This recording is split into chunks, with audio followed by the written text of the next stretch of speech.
Olá, meus amigos, que Deus, na pessoa do Espírito Santo, o Espírito da verdade, o Espírito de verdade, venha guiar-nos na meditação da sua santa palavra, para que todos possam entendê-la e, consequentemente, agir a fé. A fé vem pelo ouvir. E ouvir o quê? A palavra de Deus. A fé não surge por conta das maravilhas que os nossos olhos veem quando as pessoas são curadas, são libertas, milagres extraordinários acontecem. Não. A verdadeira fé vem pelo conhecimento da palavra de Deus. Não é porque uma pessoa foi curada de cegueira que você vai crer. Vai crer. Você tem que crer, eu creio assim, que a nossa crença tem que estar pautada, alicerçada na palavra de Deus. Porque muitos têm saído pelo mundo afora fazendo milagres. Muitos milagres, inclusive dentro da Igreja Universal do Reino de Deus. Nós já vimos muitos pastores, fazendo coisas extraordinárias. Mas, com o tempo, aqueles pastores, muitos deles, saíram, abandonaram a fé, fizeram o que não deveriam e foram, obviamente, excluídos. Então, nós, se queremos salvar a nossa alma, se queremos manter a nossa alma salva, nós temos que estar alicerçados exclusivamente na palavra de Deus, no que está escrito. Por isso que só o Espírito Santo para nos conduzir à verdade.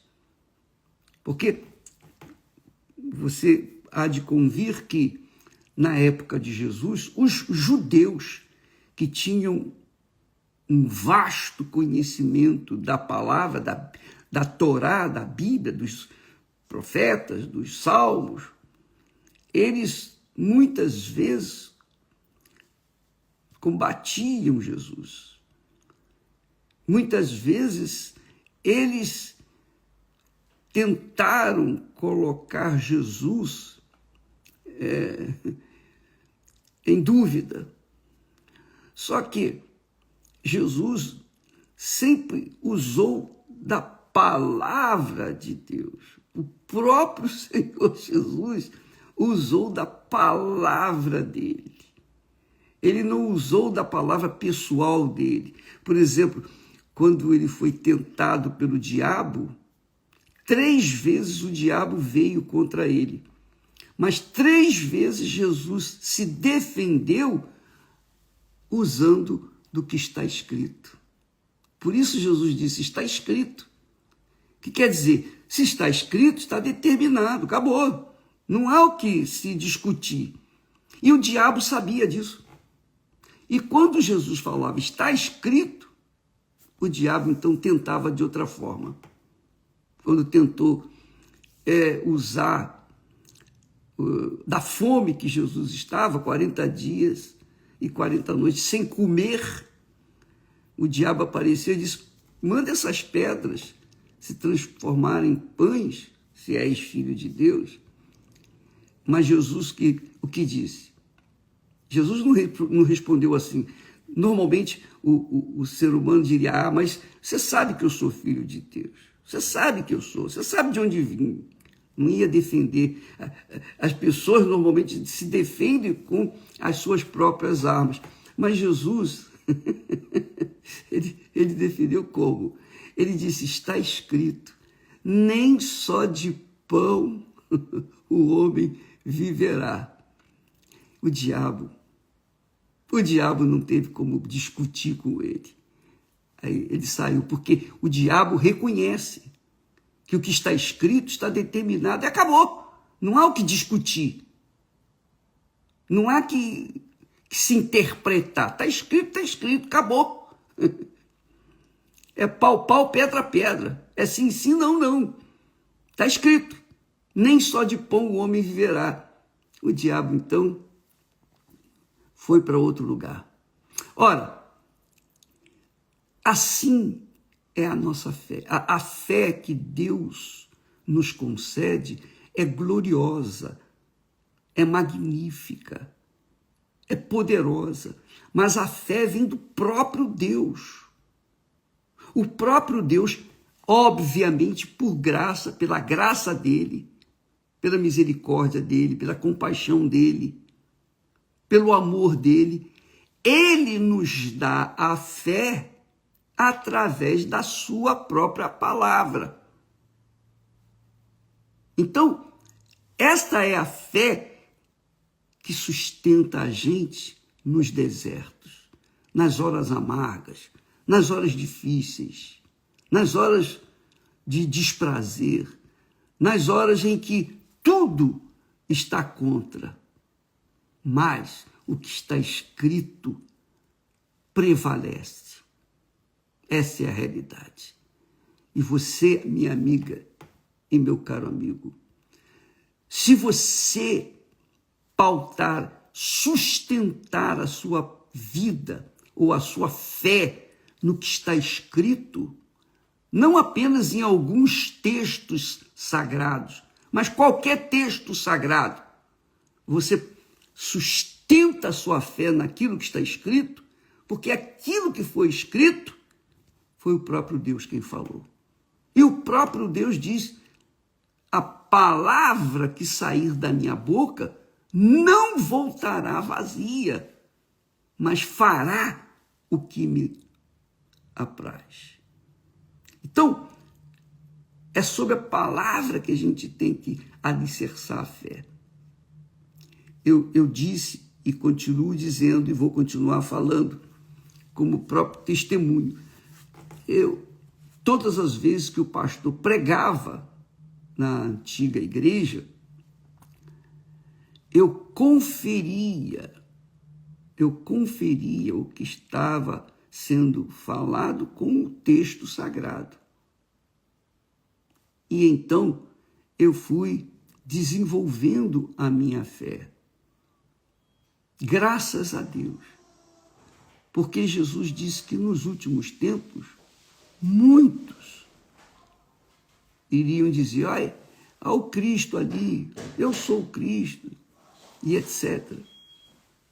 E muitos seriam enganados, muitos seriam enganados. E como que você pode saber se eu, por exemplo, eu pessoalmente, sou de Deus ou não sou de Deus? Pelas obras? Não. Não pode ser pelas obras. Pela minha palavra? Não, não pode ser pela minha palavra. Pelo que eu creio. Eu creio no que está escrito. E você tem que conferir sempre o que eu falo com o que está escrito, para que você não venha pautar a sua vida sobre as minhas ideias, os meus pensamentos. Não, nem a minha fé. Você não pode pautar a sua vida sobre a minha fé. Você tem que pautar a sua vida sobre a sua fé. E tem mais. Tem mais.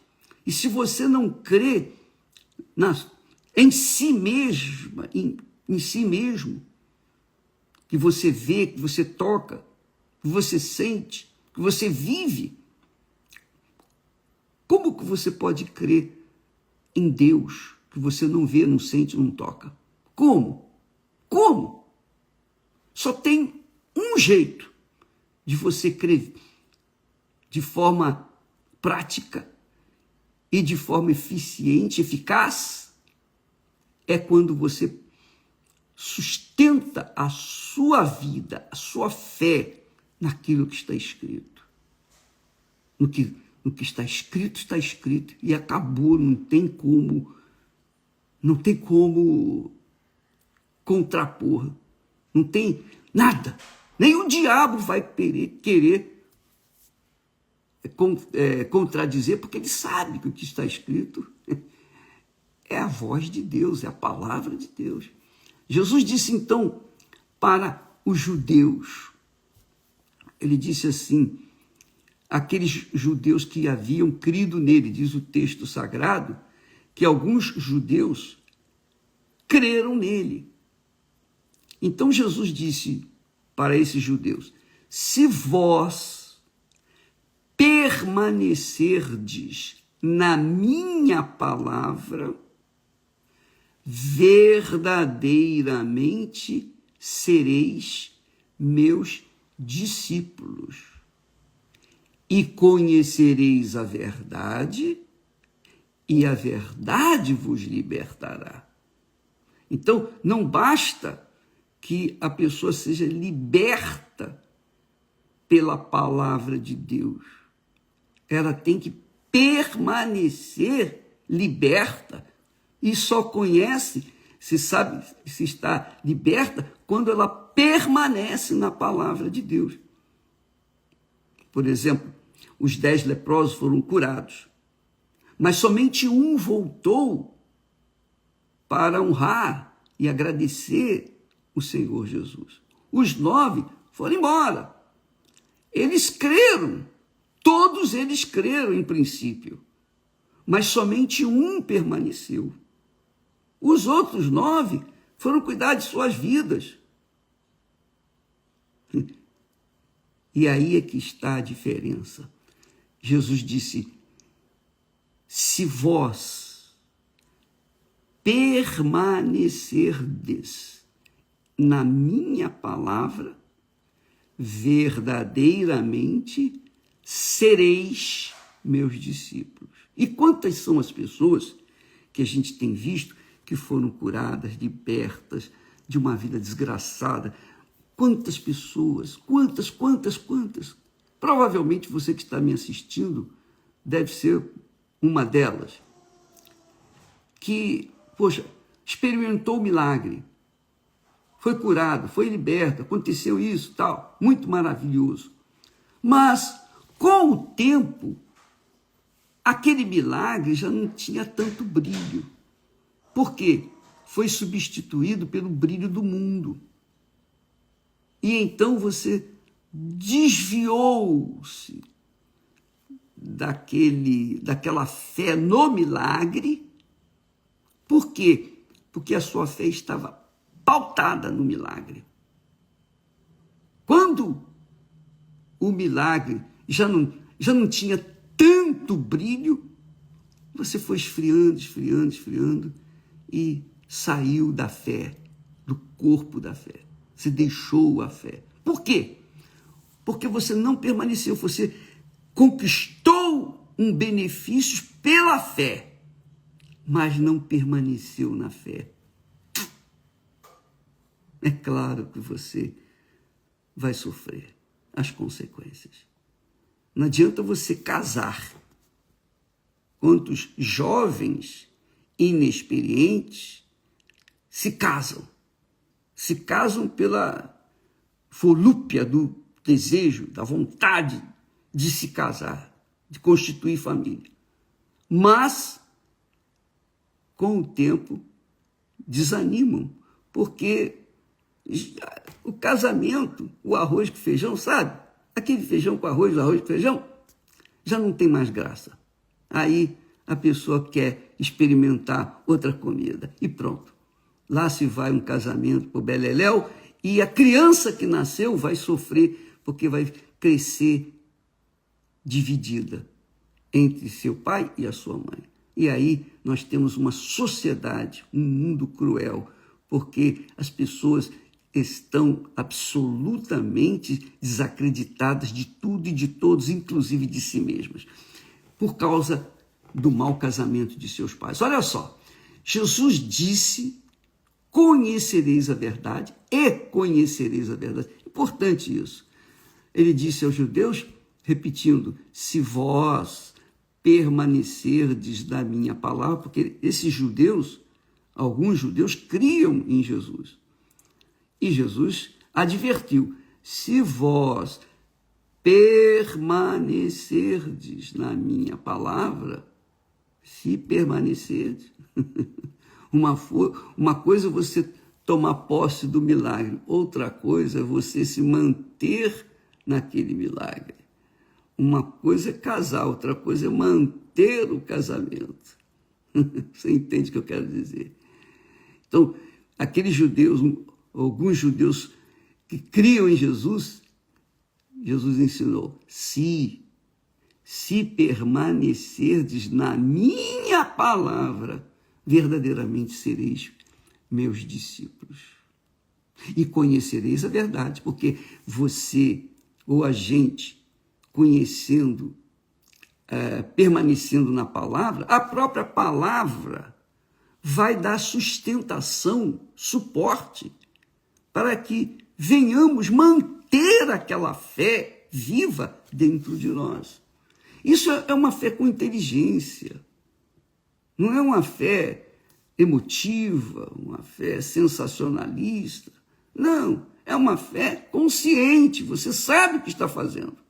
Porque quando você permanece na palavra de Deus, você não pode ser enganado. Duvido que o diabo vai enganar você. Agora, se não permanecer na palavra de Deus, ele vai trazer novidades que vão desviar a pessoa da fé, com certeza. Ele disse: se permanecerdes na minha palavra, se vós permanecerdes na minha palavra, verdadeiramente sereis meus discípulos, e conhecereis a verdade, e a verdade vos libertará. Então, a palavra de Deus é que sustenta a nossa fé. É a palavra de Deus que sustenta a nossa fé. A fé é um ato de graciosidade de Deus, da bondade de Deus. Deus é que nos dá a fé através da sua palavra. Paulo fala: pela graça sois salvas. Pela graça sois salvos. Mas isso vem da fé. Isso vem da fé.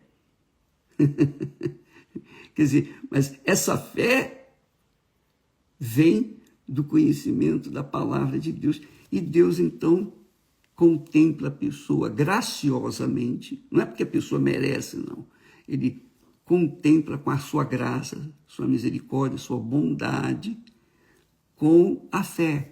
E a fé é que faz a pessoa se manter de pé, se manter lutando e conquistando e vencendo.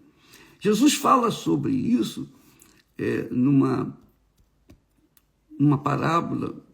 Ele diz que todo aquele que ouve e pratica a minha palavra é comparado ao homem prudente.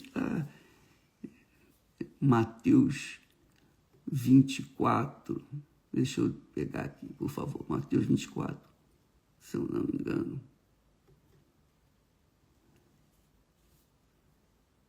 Jesus disse, Mateus 24, Jesus disse assim, 24 e 24, ele diz assim: surgirão falsos cristos e falsos profetas, e farão tão grandes sinais e prodígios, que, se possível fora, enganariam até os escolhidos. Até os escolhidos. Então ele ensina nessa palavra: aquele que ouve e pratica as minhas palavras é comparado ao homem prudente. O homem prudente é o homem sábio. É o homem que usa a cabeça, não é o homem que usa o coração, ele usa a cabeça. Prudente usa a sabedoria. O prudente, então, disse Jesus, abriu profunda vala e estabeleceu, construiu a sua vida, ou seja, a sua casa, sobre a rocha. A rocha é Jesus. E Jesus é a palavra. Então, achou a rocha, fincou a sua casa sobre a rocha, as bases. E quando vieram as chuvas, as tempestades, os rios bateram com ímpeto, o vento soprou, a casa se manteve de pé.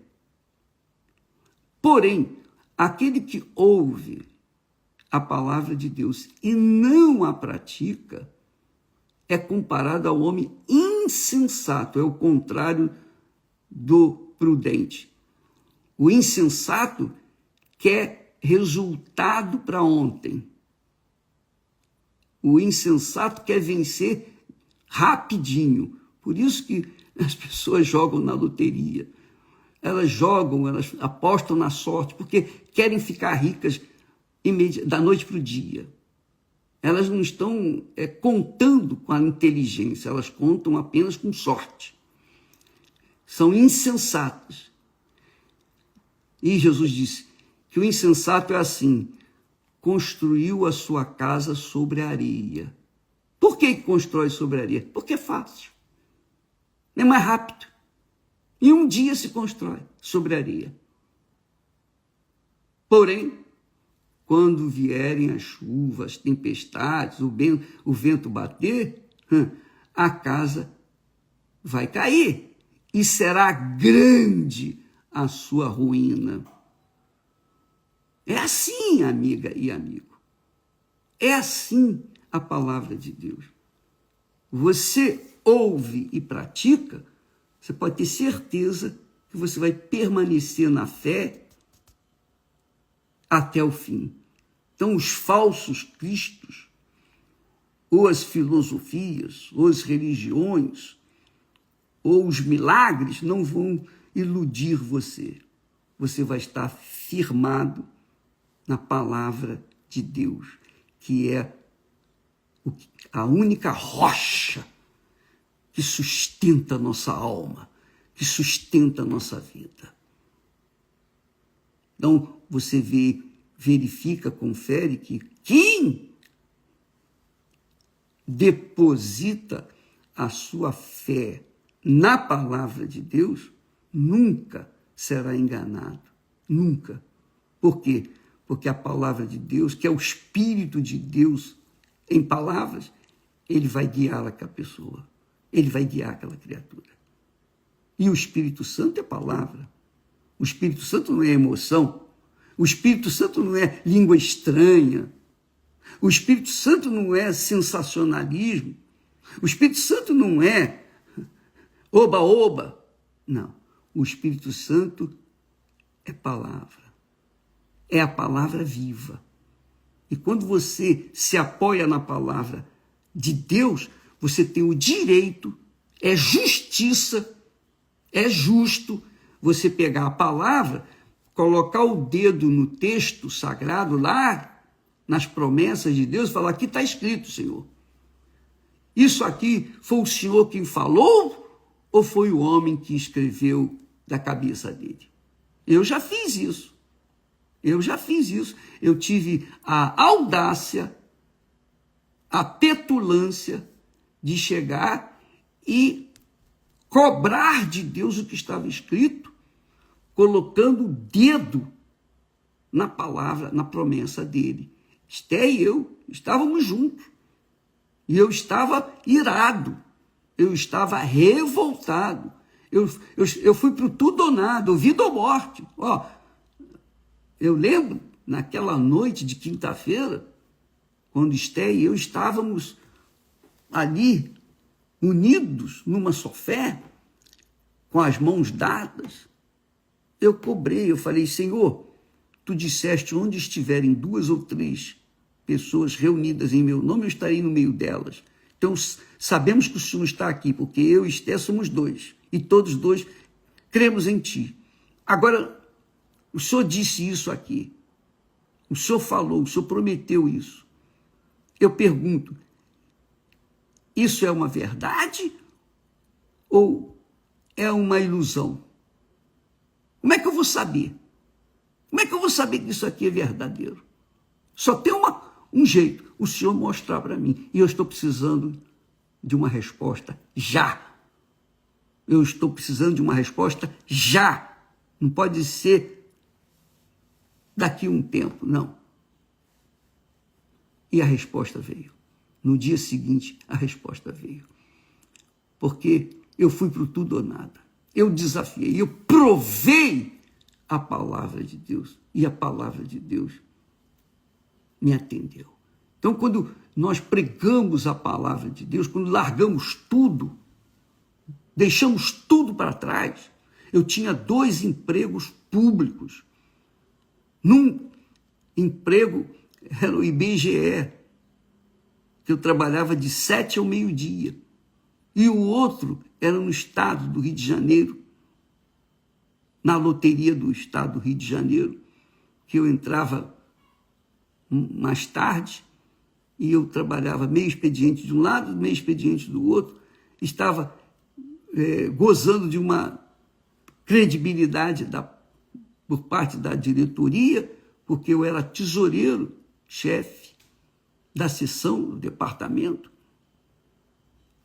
e estava muito bem. Eu deixei tudo, eu pedi demissão de tudo, eu abri mão de tudo, para levar a palavra que eu cria e creio para aqueles que estão sofrendo e que querem conhecer o Deus vivo. Então eu posso falar com autoridade, eu quero ver quem é que pode me contrapor. Então eu assumi essa palavra com fatos. E eu tinha 2 filhas, Cristiane e Viviane, já tinham nascido, e todas as 2 tinham problemas de saúde quando eram pequenas. Todas as 2, eu precisava do hospital do Estado. As 2 nasceram no Hospital do Estado, do Rio de Janeiro, no IASERJ. Então, nós provamos que criamos naquilo, que cremos no que está escrito. Então, Deus tinha que honrar a palavra dele. Então, eu não falo por teoria, eu não falo porque eu aprendi, eu não falo por causa de cursos teológicos, nada disso. Eu falo porque eu creio no que eu estou falando. E se eu não cresce, eu não estaria aqui. Eu não estaria aqui. Eu fiz um desafio, eu provei a palavra de Deus. Na hora da rebordosa, no momento difícil, dificílimo, nós apelamos para o tudo ou nada, o vida ou morte. Sabe? Quando você chega num desespero, no auge da humilhação, é tudo ou nada, ou vida ou morte. Não há outra opção. E a palavra de Deus, ela se cumpriu. Então, eu falo daquilo que eu vivi e vivo. Não sou perfeito. E eu não quero que você venha me seguir. Eu quero que você venha seguir a palavra de Deus. Porque Jesus disse, se permanecerdes na minha palavra, se permanecerdes na minha palavra, sereis salvos. E quem se sustenta na palavra de Deus, quando vêm as rebordosas, os ventos, a chuva, a tempestade, se mantém firme. Porque sabe que o autor das Sagradas Escrituras é vivo. E ele não mente. A palavra dele é a palavra de honra dele. Imagine, eu que sou cheio de falhas, sou um homem, um verme. Eu gosto, faço questão de honrar a minha palavra. Imagine o Todo-Poderoso, o Criador de todas as coisas, o Senhor dos céus e da terra. Imagine. Então, amiga e amigo, Jesus ensina que se permanecermos na palavra dele, é claro que quando a pessoa é insensata, ela não pensa, ela usa coração, ela usa sentimentos, Então, ela quer resposta para agora. Ela quer resultados. Se ela não vê, não sente, não toca, não pega, ela desanima. Mas quem crê, permanece. Se permanecerdes na minha palavra, sereis livres. Por isso que Jesus diz, e conhecereis a verdade. Quer dizer, se você permanece na palavra dele, constantemente, todo santo dia, a palavra dele vai ensiná-lo como enfrentar as dificuldades. Vai guiar você, vai cuidar de você, porque é a palavra de Deus, é o que está escrito. E o que está escrito está determinado. Não tem ninguém que possa mudar isso. Não tem vida, não tem morte, não tem diabo, não tem macumba, não tem olho grande, não tem inveja, não tem nada que possa destruir aquele que crê na palavra de Deus. Porque quem está em Cristo, nova criatura é. Eu digo, quem está na palavra de Deus, nova criatura é todo santo dia, porque a palavra de Deus renova a gente todo santo dia, graças a Deus. Entendeu, minha amiga e meu amigo? Então, até porque nós estamos trabalhando na justiça de Deus, né? Buscando a justiça. E como que a gente pode buscar a justiça nesse mundo, num mundo injusto, cruel, mal, perverso, enganador, mentiroso? Como? Não dá para se acreditar. Mas quando você busca a justiça com o autor da justiça, o próprio Criador da justiça, o justo juiz, você acha que ele vai falhar? Então vale a pena apostar toda a sua vida, todo